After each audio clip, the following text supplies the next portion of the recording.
Yeah, what is your take on the Anthony transfer? How you feeling about that? I thought maybe that would be a point that you would have raised as to why you didn't think Chelsea would finish top four. Oh, that's a good one. That was a good one. Anthony. So to be fair, I don't know much about the player myself.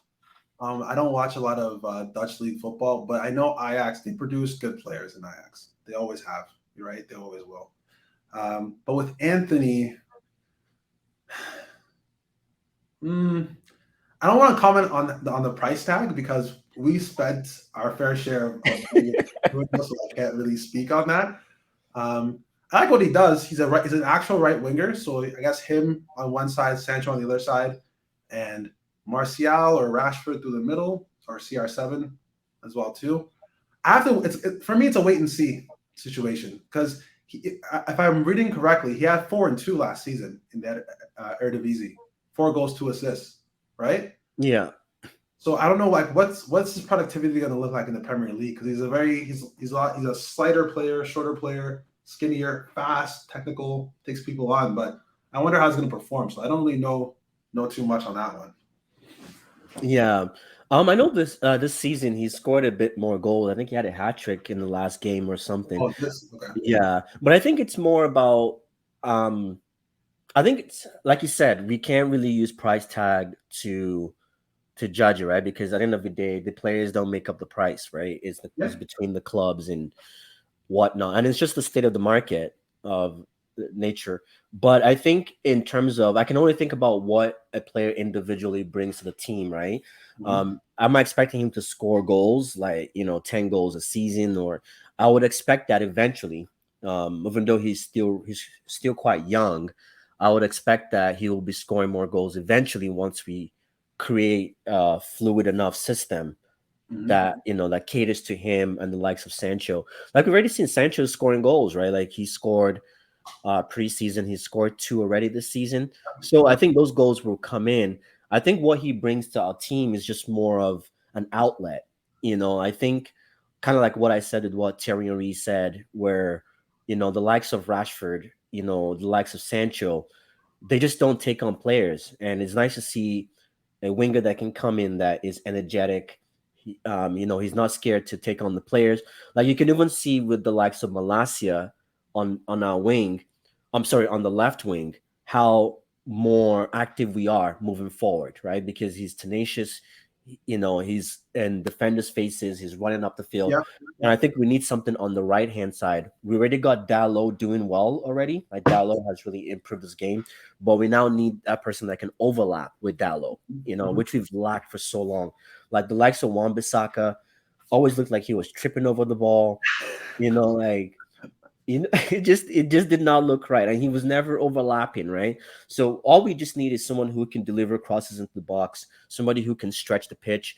And one thing I like about him too, he's not necessarily your typical cut and shoot. He can do both cut and shoot, and he can also stretch the pitch as well. So he can stretch the sidelines, which is what I love. Like the David Beckhams of the world, where they can run down that flank, and then because the wingers that can do that, they create problems for the defenders, right? Because now your defenders get stretched. Yeah. So now because now they have to worry about the person on the flank, and then when you have the likes of Bruno, Ericsson running in the middle channels, and they've also got Sancho to worry about on the other wing, it gives us opportunities. It opens a lot of windows that we never had before. When you had the likes of Sancho and Rashford just passing it back all the time, it made defenses more compact and made it easy to defend because we had to play around them, versus now we have different options to play through them, around them as well. So that's what I'm really excited about. I'm not worried about the price tag.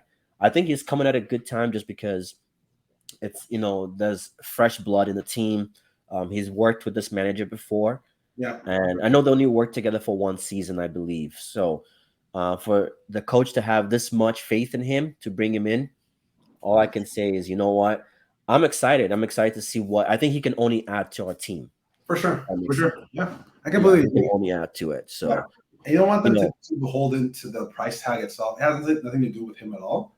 And yeah, you guys need quality on that side of the pitch, so it makes sense. I like the buy, and I like having those kind of players in the EPL. I like to watch those kind of players.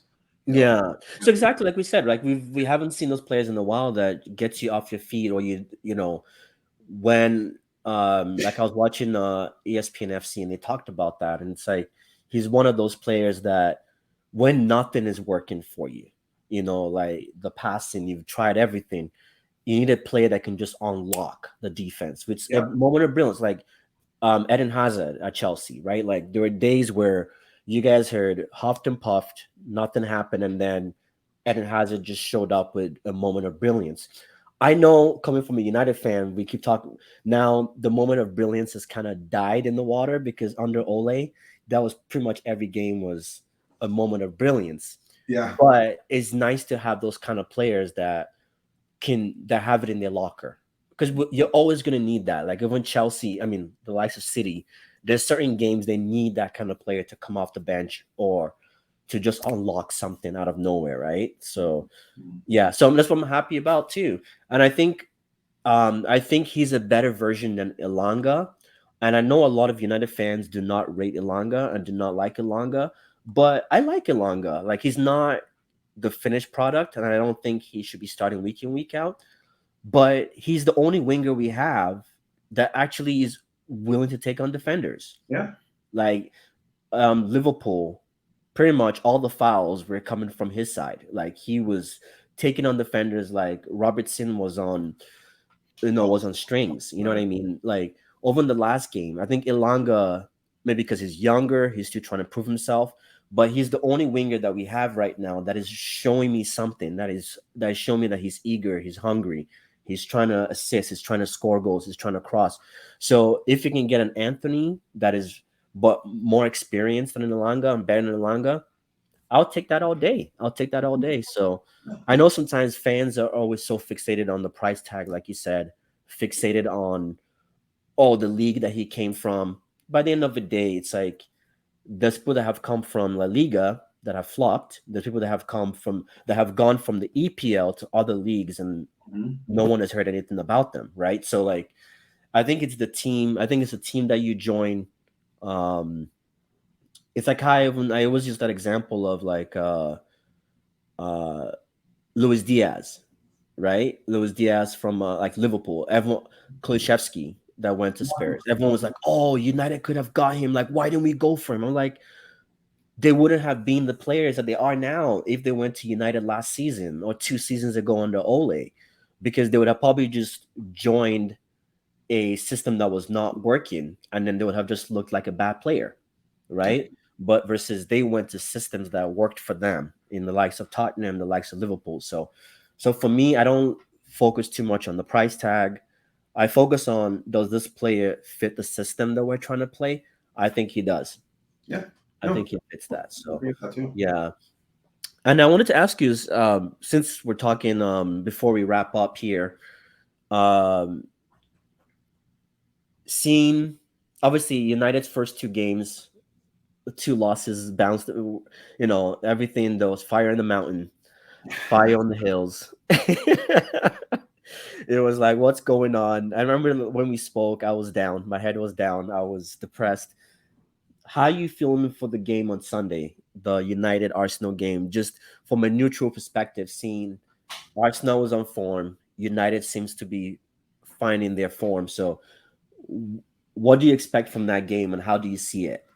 Okay, so with that game, preface this by saying, like I always do, I hope both teams lose. But given that that can't happen, um, I think you want to know what, Josh? I think this Arsenal team is for real. Unfortunately, as much as it pains me to say, I think this Arsenal team is for real. And I know you guys have looked strong defensively. I think you have two clean sheets in a row now. I think with Gabriel Jesus, Saka, and the other guy on the left, Martinelli, I think they're going to create chances. Given Mhm. that, I think they're going to score goals. I think it might be a 2-1 game for Arsenal. Arsenal scored two in the first half. You guys get one back in the second. You pour it on towards the end of the game. but you weren't able to find the breakthrough to get the draw. Arsenal win 2-1 final score. Hmm. Is this in London or is this in Manchester? I think it's in Manchester actually. Let me Oh, that'd be I crazy. Two think one it's Arsenal. in Manchester. hmm. Yeah, that's gonna be a big call if it's at home. Yeah. Yeah, it's in Manchester, yeah. So Manchester. this is why I think I'm smiling a little bit on this one. I Yeah, think yeah, you have the right to be confident in this one. yeah, because the last home game, what was the last home game? Yeah, because last home game was Liverpool. So Yeah, I think so. Home fans they're expecting another performance like Liverpool, right? So because the last two wins have been on the road. yeah, So yeah, I definitely see what you're saying. I think Arsenal was a team that's serious. Like I said, they're an injury away from becoming Arsenal from last season, which was still not a bad Arsenal. Let's not get it twisted. yep, Um, it's a tricky one. Like I would say if we still had the defense of Shaw and Maguire hmm and Wan-Bissaka, then yes, I would give you that. I would give you that. I could see it being a stalemate. I could see a 1-1 or a nil-nil I like that. game. I like that. I think so because when I look at the worst in the last couple of seasons, we've seen the worst Arsenal teams and United teams play, and nothing really has really happened. So I'm just thinking now that both teams are on form. I think it's going to be one of those games where both teams say, you know what, we're going to play it as safe as we can. But if one nicks a goal, we're nicking a goal. Yeah, Because I think both teams don't want to lose right now because I think it will derail the momentum that both teams have built. But the one thing kind of Saka hasn't been playing well. yeah. And who is on Malasia versus is it Saka? That's gonna be a good matchup, man. And then you got Martinez. I don't know. I think Saka is gonna have a long day. I think Martinez is gonna be on what's his name? What's his name? Martinelli. Jesus. Yeah, I don't know, man. Seeing those two guys, like Varane has been looking silky lately. He's been looking like his Real Madrid himself, like especially in the last game. He looked like Varane from Real Madrid. Dallo has been doing his thing on that wing. So Yeah, I think Dallo can keep Martinelli quiet, and I think we have enough. I think our defense right now is good enough to keep Arsenal's strike force quiet. right. I honestly think so. I just this is a little bit of like a non sequitur. I just saw this on Twitter.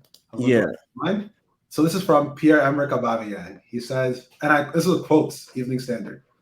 When I was at Arsenal, I was always envisioning myself following the same path as Ashley Cole, Cesc Fabregas, and Giroud to become a winner one day. I'm so happy to join Chelsea. What a diss! That's crazy. Wow, this guy's already throwing shots, eh? Already, though, I love it. I freaking He love didn't it. get no shots to the head. He's already to his jaw. He's Yeah, too soon. Hey, for too soon. someone got hit in the jaw, man. He's saying a lot. He's saying a That's lot for someone who got hit hilarious. in the jaw. He said, "I But want to be a winner." Oh man, that's awesome. I love that's that. crazy, man. But like Aubameyang has always been that guy, man. He's always Oh, like, yeah, But even like in the documentary, like the All or Nothing, you don't see him too much, so you could already tell that there was a lot going on yeah, man. between him and Arteta, right? Yeah, yeah. Uh, That's just so funny. so Like, yeah. he's playing into it. You can tell. It's Oh hilarious. yeah, he definitely is. He definitely is. That's freaking Now awesome. that all that's left for him to do is Arsenal versus Chelsea. Actually, Chelsea versus Arsenal. Actually, no. Let's make it Arsenal versus Chelsea at the Emirates. The Emirates. He scores and does a backflip. Put on the Batman Or mask. maybe he might even add the Lingard moonwalk to Uh, it. they And then would. that would be game over, man. Like I, that I would be think. I think if he he does would that, they would storm the pitch. They would storm the pitch and get a noose and hang up or something. It would be crazy. yeah. Google Maps better not find his home, bro. Like I Google know. Maps better not locate his home because That'd be crazy. Oh it would man. be chaos in London for sure. It would be chaos. But yeah, I think that's my predictions, man, for tomorrow. I mean, Sunday's game. I think that's the Yeah. biggest game this weekend. Obviously, you've got the Liverpool, the Merseyside derby as well. Yeah. Liverpool versus Everton. So that's gonna be a good one. Actually, not a good one. I think there's not much to talk about that one. I think that might Yeah. be another Bournemouth kind of trashing because Everton is, man, they're struggling right now. So I don't think it's gonna be much of a Merseyside derby. Then it's just gonna be Beating. damage limitations on the Everton side. I think Yeah. personally, I think so too. I think so too. yeah. But yeah, man, it's definitely been fun. Uh, yeah, it's definitely been fun, man. Obviously, we had to catch up on this because we wanted to wait till the transfer window was closed to. But just last question while we're at it. Last question. Who would you say had the best transfer window? Good question, actually. Just as Premier League teams. Yeah, I guess yeah. Like since we're focused on EPL, yeah, let's yeah. News. Well, apart from that, I don't even know who else really did much business except for I guess the maybe. Italian clubs got a lot of loans deals in.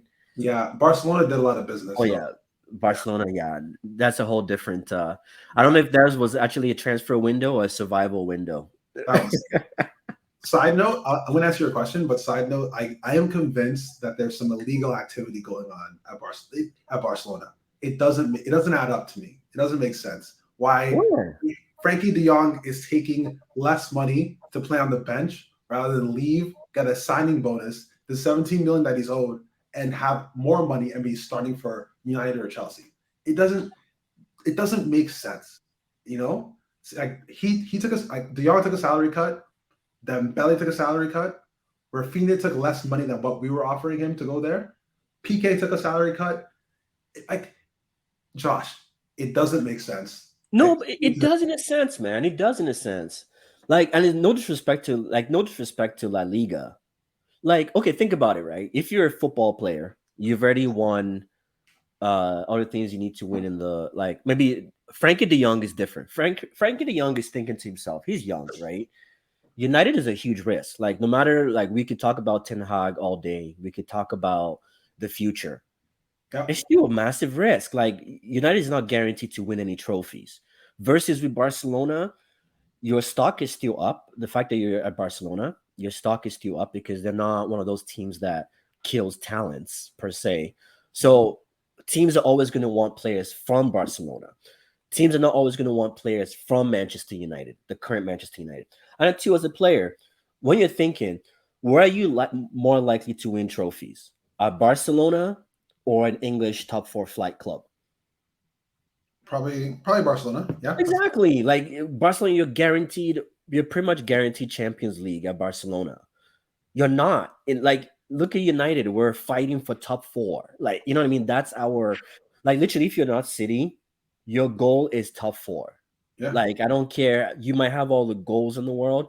You might have a Leicester City year or or what's it well a Blackburn year, but those years happen so far in between, yeah, yeah. right? So it's like, so I see it from a player's perspective. Why would they come to cold Manchester? London is an amazing city, so I give London that. But why would you come to cold Manchester in a club that you're not sure where they're headed? Yeah, they have a good coach now. They seem to be doing good things, but there's still no plan, right? So I get it. Barcelona in 2 seasons, all this risk that Barcelona took right now can pay off in 2 seasons. Paid off because they just have to go far in Champions League. They get, I think, is 100 million just by hitting the quarterfinals of Champions League.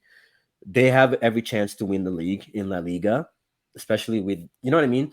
Yeah. So 2 3 seasons they're back on top. These players are celebrating with champagne. They don't have to worry about we have to beat City every season. You know what I mean? I, So I I, get it. I get it. I see both sides to it, man. I get what you're saying. Completely disagree. Completely Yeah. disagree. Do not change my mind, no matter who says it. I love you, but I don't care. So right. So if you were De Young, you Yeah. would leave your 17 million that's owed to you, go to a team that's not challenging for anything at the moment. Mhm. Cold, rainy Manchester United. I mean, rainy Manchester. When you can be in Barcelona, earning what you're earning, you're still gonna get paid your 17 million that you're owed. Yes, you might not get game time. So what? Like, is De Young? He'll figure it out. Okay, so let me answer that. This is the facts as I know them, right? So I don't know for definite. This is what I understand based on what's been reported via via Twitter. All right. Yeah. So De Jong said he doesn't want to leave, but he doesn't want to take a salary cut. Right? That's what he said. Chelsea offered to pay the 17 million deferred wages, right? And then Mm-hmm. offered him increased wages on what he's making right now to come to Chelsea, right? Mm-hmm. Instead, he's choosing to stay in a club that had to sell off their TV rights, whatever else rights, to suits in New York, right? Seems like these big hedge funds take a 50% wage reduction, no guarantee getting that 17 million that he's owed, and then play from the bench and have Gavi start over him, somebody who's 20, not even 20 years old yet, for the Yeah. future. And on top of that, Xavi has said in interviews, he said, like, this is what's going on. I want to play Gavi with Pedri. De Jong has to fit in times at center back or whatever else. That's what he said. He said he wants to keep him, of course, yeah, but like his minutes Okay. aren't guaranteed. I didn't know. Okay, I didn't know that part that Chelsea had offered him that much. I knew there were rumors with him and Chelsea, but I thought it was kind of like the same rumors with Ronaldo going to Chelsea Yeah, or Ronaldo going to City back. Like I thought it was one of those rumors where Chelsea's looking into it, but I think, but you also got to understand too. I think it was more of, if I'm not going to United, why am I just gonna force a move to Chelsea? Like, you know what I mean? Like, I don't think Chelsea was ever on his radar as a club to go to. This is just me being. I see what you're yeah, I saying. I hear see you. what you're I hear saying. you. This might just be me just saying, maybe he thought about it. It's like it would be kind of weird, like turning down the manager who made his career to all of a sudden going to an unknown Chelsea club that, who knows, maybe like the same time next year he's struggling looking for a new club, or Tuchel's gone, or you know what I mean? Because let's not get it twisted. Like Chelsea is also not a stable club right now with a lot of things going on, right? Like you said, That's fair. That's fair. provides so much. I think, and but we all know too, man. Like we know how guys are, right? We know, man. His girlfriend or his wife wants to stay in Spain, so Yeah. a lot of times Oh, some men make decisions based on sorry, their. Josh. One more thing. Yeah. Also, need to keep in mind that this is even like speculation. They said that they're going to take him to court over the salary thing. Barcelona threatened him as well too. That's that's public knowledge as well, right? They were saying that the contract that he currently has, which was given to him by the previous president, was illegal or involved illegal Oh activity yeah, because of the legal stuff that the other president. the president was doing, right? So Yeah. even to add more fuel to the flame, they threatened legal action against this guy. What else do you want to Josh, there's no world in which this happens that Chelsea would be a better scenario than this other club. On top of that, they're in financial disarray. They've sold rights to 50% of their TV for the next I don't know how many years that are indebted to the people in New York for, right? Like if you put it all on it's like what's the thing called a pros and cons list or something like that, right? Yeah. You wrote down the pros versus the cons for Chelsea, United, and Barca. Barca should be last on this list, but I feel as though there's something going on because it doesn't make sense to me at least, and no one can ever change my mind on that one. Yeah. I'm standing firm on You're that. right, man. Like sometimes it could just be, you know what, the wife doesn't want to leave Spain. She needs that tan. You know what I mean? She needs that. She needs that skin glow, man. She needs to maintain her skin. So trust me, man. There's so many reasons as to why these players. Yeah, but I get you, man. But the De Jong thing, I'm like, it's whatever, man. Like I wasn't even that hyped up for him, to be honest. Like he didn't pull up trees in La Liga. I Mm. don't know why everyone just thought that he was gonna just solve our problems at United. So it's just, like maybe Chelsea might have needed him a bit more too, in a sense. Like, but I don't know. It's a weird one. It definitely is. Like I don't know the full story behind it. Hopefully, Yeah. maybe one day we'll find out. It's just like how one day we'll find out about this Donny Van de Beek situation. Why this guy just can't seem to get game time no matter what. Like we've had what, 3 coaches now. Yeah. It's bizarre, man. It's Yeah. bizarre. Anyway. It's crazy because when Donny comes on, I see what he does to deserve playing time. So I just don't. I really don't understand what like we said, man. There's so much politics that goes on behind the scenes that we're just not privy to, right? Right. And it might come out in one documentary or in a book later, years down the road, as Yeah. to why he didn't leave or why he decided to stay at Barcelona, five spot. So Yeah. yeah, Right. I don't know. Barcelona is going to be interesting, man. Like I think what Barcelona is doing right now. If an English team did that, they would not have survived the season, man. Like, can you imagine trying to put all your eggs into? One season. Yeah, like at that point, you're talking about a top six race, and you're trying to take that kind of risk. Yeah, that's too much, man. At least in Spain, they have it's a three-legged race, right? It's just yeah, so it's not too bad. So, but yeah, man, definitely been fun. Did you have any last things to add? Uh, no, that's. I think I've said my piece. I have a lot Yeah, of so now things. it's just the season. Now it's just we embrace ourselves for the L's and the wins and losses. Absolutely, We brace ourselves for wins and losses for sure. absolutely. Yeah. So, but now it's gonna be the World Cup in 2 months, man. Actually, 2 or 3 months. So looking forward, excited about that too. So yeah, but yeah, Great. definitely been fun. For those of you that tuned in, I really appreciate it. Those of you that left a comment, please continue to like, share, subscribe, and yeah, till next time, man. We'll be back. Obviously, I'll be back this weekend again. Actually, sorry, on either Sunday or Monday, given my post-match review for the Arsenal Manchester United game at Old Trafford this weekend. So I actually might bring in Arsenal people. I don't know yet, but we'll see how that goes. But till next time, guys, I appreciate it. Take care.